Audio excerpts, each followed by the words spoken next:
बटे थे, आज भी वो कोई बात भूला नहीं है। और दुष्यंत चौटाला के राज में रिकॉर्ड किसानों को जो है उनकी फसल खराबे पर मुआवजा देने का काम किया। पीछे बाढ़ आई, आपको याद होगा, सब नेता कोई कहीं था, कोई दफ्तरों में, कोई कहीं और बैठ करके कर रहा था बातें, और दुष्यंत जी कहां थे? लोगों के बीच में बाढ़ में खड़े थे और लोगों की मदद कर रहे थे। इसलिए इसमें कोई दो राय नहीं, जिंदा कौमों का विरोध होता है, मुर्दों का कोई विरोध नहीं होता। आज ये सब नेता एक नेता के पीछे हैं। किसको गिराना चाहते हैं? अगर कांग्रेस के लोग हों, चाहे बाप हो, चाहे बेटा जी हो, चाहे अपनी पुरानी पार्टी के लोग हों, ये किसको कमजोर करना चाहते हैं? चाहे कुछ और लोग, सिर्फ एक नेता को कमजोर करना चाहते हैं, वो दुष्यंत चौटाला है। अब उचाना में घमासान मचाया हुआ है, ये क्यों हो रहा है?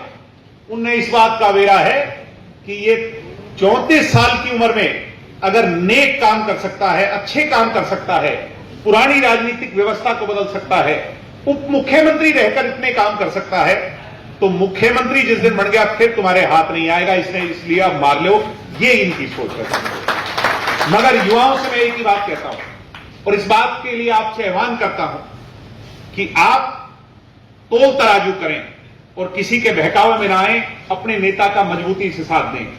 कोई ऐसी शक्तियां नहीं, मैंने पीछे जिक्र किया क्या किस बात का, कि राजनीतिक परिस्थितियां बदल रही हैं। कल से पहले मीडिया के लोग कहते थे कि गठबंधन का क्या होगा, अब कल कह रहे हैं कि गठबंधन में कितनी सीटें आएंगी। ये बात कह रहे हैं कि नहीं? यानी राजनीतिक तौर पर हर दिन बदलती हैं, आने वाले समय में और बदलेंगी। हालात परिस्थितियां इस तरह की बन जाएंगी कि जननायक जनता पार्टी को हरियाणा की जनता का आशीर्वाद मिलेगा, बेशर्ते कि उसके लिए इंसो के साथ ही मेहनत करें, और आने वाले समय में दुष्यंत चौटाला हरियाणा का पूर्णतः मुख्यमंत्री होगा, इसमें कोई शंका नहीं। मगर उसके लिए हम सब लोगों को समय देना पड़ेगा। इसलिए आप अपने नेता का मान बढ़ाने, उसकी ताकत को बढ़ाने 6 को वहां पहुंचे, स्टूडेंट इलेक्शन के लिए बिगुल बजाएं और आने वाले समय में छात्र एकता को, छात्र क्रांति को और ताकतवर बनाएं। यही कहने में आज आप सब लोगों के बीच में आया था। आपने मेरी बात को इतने गौर से सुना, जहां से सदैव इंसो उठी, जहां से सदैव छात्र क्रांति की बात हुई। आज इंसो का 21वां स्थापना दिवस हम मनाने जा रहे हैं। वैसे 5 अगस्त को मनाया करते थे, मगर क्योंकि सैटरडे था, शनिवार था, हमने सोचा कि संडे को ज्यादा लोग फ्री होंगे, स्टूडेंट्स भी फ्री होंगे। गांव में बसने वाले स्टूडेंट्स जो हैं प्रदेश के कोने कोने से आएंगे, तो संडे का दिन ज्यादा बेहतर रहेगा, इसलिए हमने 6 का फैसला कर लिया। कोई गलत तो नहीं किया भाई? ठीक किया कि नहीं? इसलिए हमने 6 का मनाया और उसका न्योता और निमंत्रण लेकर के मैं आज आपके बीच में आया हूं। हरियाणा में किसी के ब्याह शादी हो, वार त्योहार हो, बिना बुलाए कोई पड़ोसी के भी नहीं जाया करता, और ये तो राजनीतिक मामला है। मेरा न्योता कबूल है कि नहीं आप सबको? ना भैया, ढीले ढीले बोलो, हिंदी वालों, कबूल है कि नहीं? दोनों हाथ खड़े कर करके विश्वास दिलाने का काम करो कि जिस संख्या में आपने, चाहे दिल्ली के तालकटोरा स्टेडियम के उस बड़े विशाल इंडोर स्टेडियम को भरने की बात हो, चाहे चंडीगढ़ की पंजाब यूनिवर्सिटी के अंदर जाकर अपना फाउंडेशन डे मनाने की बात हो, चाहे राजस्थान के अंदर जाकर के पिछले वर्ष रणघोष करने की बात हो, इस वर्ष जब हम नव संकल्प दिवस, छात्र दिवस के नाम पर हिसार में इसको मना रहे हैं, तो मैं ये उम्मीद करता हूं कि पिछले वर्षों से भी ज्यादा भाई प्रदीप देसवाल के नेतृत्व में हजारों की संख्या में एमडीयू और रोहतक और इस क्षेत्र के लोग वहां पहुंच करके अपने इंसो के झंडे को हिमालय की चट्टानों से ऊंचा करने का काम करेंगे, छात्रों की ताकत को दर्शाने और दिखाने का।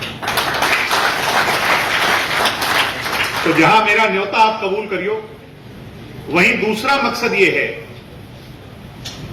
कि हम 2013 से एक लड़ाई लड़ रहे हैं। लड़ाई तो 2003 से ही लड़ रहे हैं कि 1996 के बंद हुए हुए छात्र संघ चुनाव बहाल हो।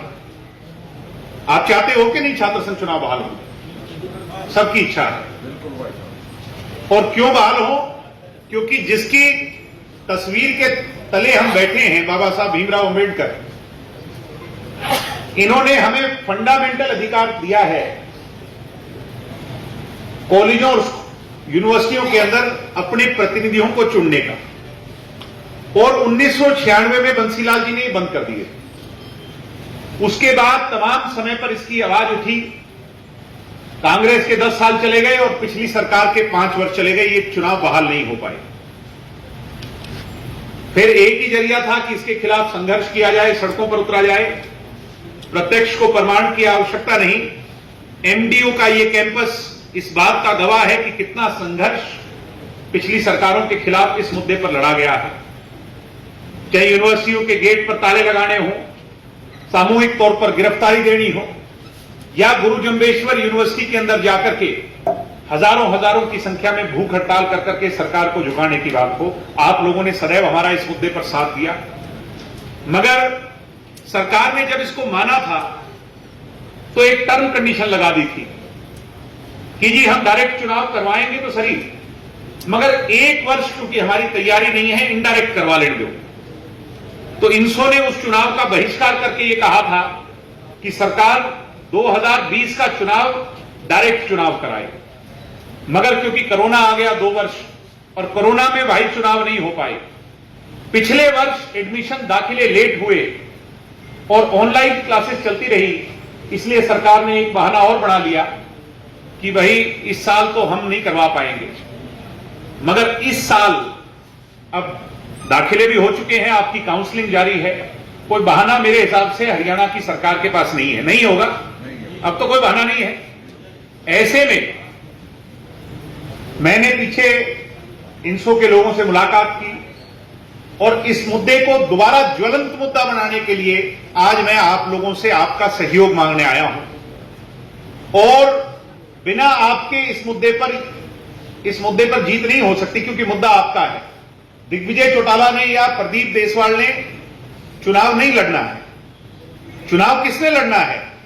इस भीड़ में बैठे किसी होनहार शख्स ने लड़ना है, किसी भाई ने लड़ना है, किसी बहन ने लड़ना है, किसी गरीब घर के बेटे ने राजनीति में पहला कदम रखना है। अगर हमारे हरियाणा के एजुकेशन सिस्टम की व्यवस्था को बदलना है, अगर स्टूडेंट्स राइट को असली मायने में उस पर जीत हासिल करनी है, तो एक ही रास्ता है साथियों, दूसरा कोई रास्ता नहीं है कि एग्जीक्यूटिव काउंसिल में वाइस चांसलर और डीएसडब्ल्यू जैसे लोगों के सामने, रजिस्ट्रार जैसे लोगों के सामने चुने हुए प्रतिनिधि भी बिठाने पड़ेंगे। पड़ेंगे कि नहीं पड़ेंगे साहब? और पड़ेंगे तो फिर एक ही रास्ता है कि सरकार को झुकाना पड़ेगा। हम भी सरकार के हिस्सेदार हैं भाई, मगर सरकार के हिस्सेदार होने के बावजूद मैं इस बात के लिए सरकार को अल्टीमेटम देता हूं कि 5 तारीख तक सभी यूनिवर्सिटियों के कैलेंडर के अंदर अमेंडमेंट कर करके स्केड्यूल डेट जारी करे कि चुनाव कौन सी तारीख में होगा। अभी तारीख आ गई है राजस्थान की, तारीख आ गई है दिल्ली की, जल्द तारीख तय हो जाएगी चंडीगढ़ के चुनाव की। तो भाई इस बार सरकार देरी ना करे। मैं नाम तो नहीं लूंगा क्योंकि मीडिया वाले कहेंगे अपनी सरकार के खिलाफ कह रहा है, मगर इतना जरूर कहूंगा कि 5 तक समय सरकार का है। 6 को जब हम नव संकल्प लेने हिसार जाएंगे तो वो नव संकल्प और मुद्दों पे तो लेंगे ही लेंगे। मैं सरकार से कहूंगा फिर इस मुद्दे पे भी नव संकल्प लेंगे कि नहीं लेंगे? और नव संकल्प लेंगे किस चीज का? संघर्ष अख्तियार करने का, संघर्ष के रास्ते पे अपने कदम बढ़ाने का। पुराना इतिहास याद होगा, गेट के ताले भी लगे थे, हड़तालें भी हुई थी और फिर अनशन भी हुए थे और सरकारों को झुकना भी पड़ा था। तो मैं हाथ जोड़ के अपील करता हूं कि ऐसा समय दोबारा ना आए कि हमें वो कदम फिर से उठाने पड़े। इसलिए सरकार मान जाए और जल्द शेड्यूल जारी करे। अन्यथा आप इस संघर्ष के लिए अगर हां करेंगे तो जहां प्रदीप देसवाल इसकी लड़ाई लड़ेगा, वहीं प्रदीप से भी पहले अगर कोई खड़ा नजर आएगा, चाहे इसमें कितनी भी बड़ी कुर्बानी क्यों ना देनी पड़े, दिग्विजय चौटाला सबसे पहले खड़ा होगा हरियाणा के अंदर छात्र संघ चुनाव।